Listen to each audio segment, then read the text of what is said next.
What if everything you know just stopped?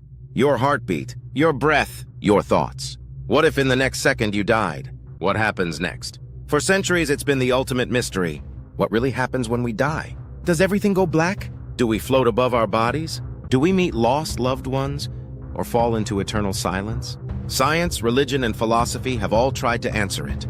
And while we still don't know for sure, new research, ancient beliefs, and first-hand accounts are painting a picture far more complex and far more fascinating than we ever imagined. Death, medically, begins when the heart stops beating. Within seconds, blood flow to the brain ceases. Oxygen levels plummet. Neurons begin shutting down. For most of human history, that was considered the end. But in the last few decades, something strange has emerged. People who were clinically dead for minutes or even hours have come back with memories. They describe floating above their bodies, seeing doctors working, hearing things that should have been impossible to hear. Some report peaceful visions, a tunnel of light, voices of loved ones, a profound sense of calm, even bliss. Others report darkness, confusion, a feeling of being pulled away forcibly. Is this just a brain under stress or something more? Because here's the twist. Brain activity doesn't stop immediately. In some cases, EEG scans show electrical spikes even minutes after death. Could consciousness persist, even when the body has shut down? Science can't explain it fully, but the data is real, and it's raising more questions than answers. In the days after death, the body follows a predictable path. The cells break down. Bacteria begin the process of decomposition. Skin color changes. Organs collapse inward. But something else happens. Something far less physical. Grief. The people you left behind begin to feel the ripples of your absence. Conversations echo in their minds. They dream about you. They speak to you in empty rooms. And sometimes, strange things happen. Clocks stop at the moment of death. Lights flicker for no reason. A favorite song plays on the radio, just when someone was thinking of you. Coincidence? Or contact?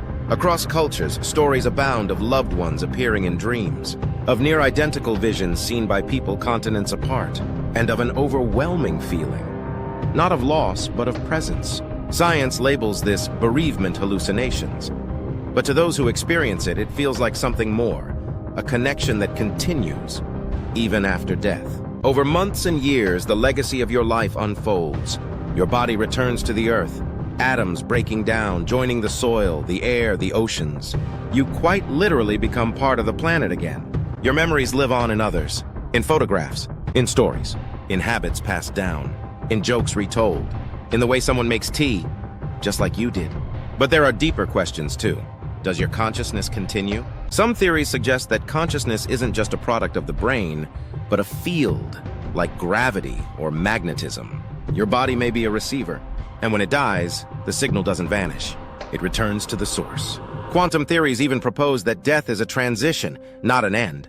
That your awareness may continue in a parallel universe. Another version of you living on, unaware that anything changed. And then there's the question of the soul. Billions of people believe that what truly makes you you, your essence, continues. Some call it heaven. Some believe in reincarnation. Others imagine a return to the stars. Is it all wishful thinking? Or could the end of this life simply be the beginning of another? Here's the part no one expects. You've already died many times. Every 7 years, almost every cell in your body is replaced.